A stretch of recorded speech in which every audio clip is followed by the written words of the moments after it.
আপোনাৰ প্ৰশ্ন সুধিছিলে সেইটো বেয়া কাম কেনেকৈ হ'ল আপুনি যিটো কথা কৈ আছে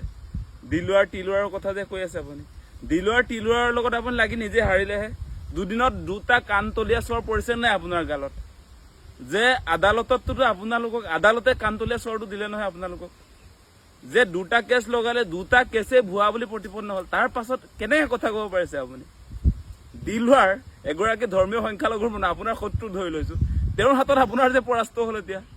দিলুৱাৰ হাতত হিমন্ত বিশ্ব শৰ্মাৰ কেনেকৈ পৰাস্ত হ'ল দুদিনত দুটা চৰটোতো খাইছে ন আপোনালোকৰ চৰকাৰে আপুনি বিশেষকৈ আদালতেতো চৰটো দিছে প্ৰচণ্ড চৰ সোধাইছে আপোনাক আপুনিতো বেয়া কাম কৰিছে বুলি যাৰ কথা কৈ আছে দিলুৱাৰ হুছেইন মজুমদাৰ দা ক্ৰছ কাৰেণ্টৰ সাংবাদিক এতিয়া বেয়া কাম কৰিলে বুলি আপুনি ক'লে কিন্তু কোৰ্টে দেখোন আপোনাৰ কথাটো নুশুনে কোৰ্টে আপোনাক কৈছে যে আপুনি বেয়া কাম কৰিছে বুলিহে কৈছে আপুনি ভুৱা গোচৰ তৰি দিলুৱাৰ হুছেইন মজুমদাৰক ফচাইছে সেই কথাই কৈছে কোৰ্টে গতিকে লাজ আছে নাই আপোনাৰ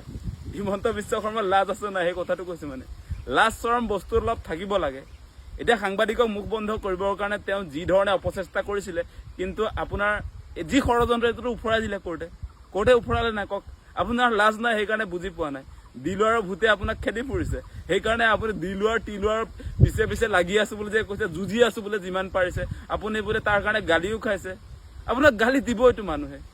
আপোনাক গালি দিবই য'ত লাগিব লাগে তাত লগা নাই এতিয়া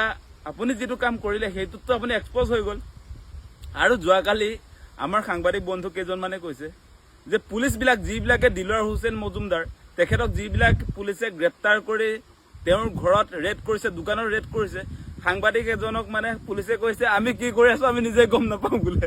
ৰেড কৰিব গৈছে কি ৰেড কৰিব লাগে একো গম নাপায় সেইকাৰণে আপোনাৰ স্কুল কলেজৰ কিবা চাৰ্টিফিকেট লৈ গুচি আহিছে EMIত কিবা ডাম্পাৰ গাড়ী লৈছিলে কিবা কিবি লৈছিলে বুলি কৈছে এনে দেখুৱাব লাগে দেখুৱাইছে আৰু হাইস্কুলৰ আপোনাৰ চাৰ্টিফিকেট লৈ আপোনাৰ উচ্চতৰ মাধ্যমিক বা BA পঢ়ি থকাৰ চাৰ্টিফিকেটবিলাক লৈ আহিছে মানে এনেকৈ তাৰ পাছত পুলিচবিলাকে নিজে পাগল হৈ গৈছে আমি কি কৰি আছো আমি নিজে গম নাপাওঁ বোলে এনেকুৱা এটা পৰিস্থিতি এতিয়া গতিকে বিষয়টো চিৰিয়াছ যদিও অলপ হাঁহি কথাটো কৈ আছো আপোনালোকে মেইন কথাটো বুজি লওক যি ধৰণে বৰ্তমান সময়ত আচলতে শাসন ব্যৱস্থাটো হিমন্ত বিশ্ব শৰ্মাৰ নেতৃত্বত যি ধৰণে তেওঁ অৱনমিত কৰিছে এতিয়া ৰুল অফ ল বোলা বস্তুটো নাই এতিয়া আইনৰ শাসন চলা নাই হিমন্ত বিশ্ব শৰ্মাই যিটো ক'ব সেইটোৱে আইন এই মুহূৰ্তত গতিকে ইয়াৰ পৰা আমি সাৱধান হ'ব লাগে আমি সেইটোৰ পৰা